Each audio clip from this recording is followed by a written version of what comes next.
तामिळनाडू स्थित सरसन फार्माद्वारे उत्पादित कोल्ड्रिफ्ट कप सिरपमुळे मध्य प्रदेशात 20 मुलांचा मृत्यू झाला आहे।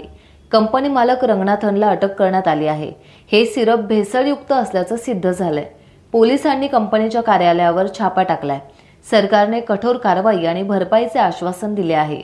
कोल्ड्रिफ्ट सिरपचा वापर थांबवण्याचे आवाहन करण्यात आले आहे। तामिळनाडूतील सरसन फार्मा या औषध कंपनीने बनवलेल्या विषारी कोल्ड्रिफ्ट कप सिरपमुळे मध्य प्रदेशात किमान 20 मुलांचा मृत्यू झालाय। या भयानक दुर्घटनेनंतर कंपनीचे मालक रंगनाथन यांना मध्य प्रदेश पोलिसांनी चेन्नई येथून अटक केली आहे। या सिरपमुळे अनेक राज्यांमध्ये बालमृत्यूच्या बातम्या येत आहेत, ज्यामुळे आरोग्य आणि नियामक यंत्रणेवर गंभीर प्रश्न उपस्थित होत आहेत।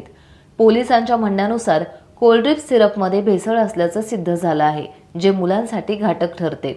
मध्य प्रदेशात हे सिरप मोठ्या प्रमाणात वितरित केले जात होते आणि ते सेवन केल्यानंतर अनेक मुले आजारी पडली। पीडित कुटुंबांचा राग आणि दुःख स्पष्ट होते, कारण त्यांनी त्यांची निष्पाप मुले गमावली आहेत। छिंदवाडा एसपी अजय पांडे यांनी ANIला सांगितले की श्रीसन फार्माचे मालक एस रंगनाथन यांना काल रात्री अटक करण्यात आली आहे। त्यांना चेन्नई, तामिळनाडू येथील न्यायालयात हजर केले जाईल आणि ट्रान्झिट रिमांड घेतल्यानंतर छिंदवाडा, मध्य प्रदेश येथे आणले जाईल।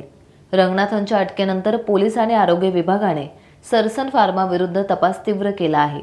प्राथमिक तपासात असे दिसून आले आहे की सिरपच्या उत्पादनात गुणवत्ता मानकांकडे दुर्लक्ष करण्यात आलं होतं, ज्यामुळे हे घातक उत्पादन बाजारात येण्याची शक्यता निर्माण झाली होती।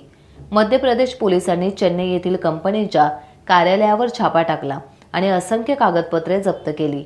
या प्रकरणात आणखी अटक होण्याची शक्यता अधिकाऱ्यांनी वर्तवली आहे। सिरपच्या वितरण नेटवर्कची आणि उत्पादन विकणाऱ्या फार्मसीची देखील चौकशी करत आहेत। लोकांना कोल्ड्रिफ्ट सिरप वापरणे ताबडतोब थांबवण्याचं आणि त्यांच्या मुलांसाठी त्वरित वैद्यकीय मदत घेण्याचे आवाहन करण्यात येत आहे। टाइम्स डिजिटलला लाईक करा, शेअर करा, सबस्क्राइब करा आणि बेल आयकॉन दाबायला विसरू नका। Times digital.